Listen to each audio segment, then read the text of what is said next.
पाकिस्तान और ऑस्ट्रेलिया के दरमियान वनडे सीरीज का आगाज हो चुका है।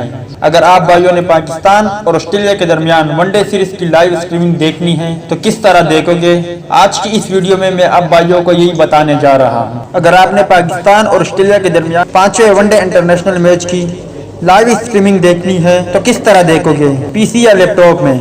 दोस्तों, अगर आपने आज की मैच की लाइव स्ट्रीमिंग देखनी है पीसी या लैपटॉप में या अपने एंड्रॉयड मोबाइल में, तो सबसे पहले बात करते हैं, अगर आपने आज की मैच की लाइव स्ट्रीमिंग अगर टीवी पे देखनी है तो टेन स्पोर्ट पर आप देख सकते हो। इसके अलावा अगर पीसी या लैपटॉप में देखनी है तो आप सोनी लीव पर देख सकते हो, और अपने एंड्रॉयड मोबाइल में देखनी है तो आप गूंज, सोनी लीव और livenet.tv पर देख सकते हो, जिसकी लिंक आपको डिस्क्रिप्शन में मिल जाएगी। आप वहां से जाकर इसे डाउनलोड करके इंस्टॉल कर दो और आज की मैच एंजॉय करो। आखिर में आपके कमेंट्स का इंतजार भी रहेगा कि आज का मैच कौन सी टीम जीतेगी, पाकिस्तान या ऑस्ट्रेलिया। इस हवाले से अपनी राय का इजहार कमेंट्स बॉक्स में जरूर दें।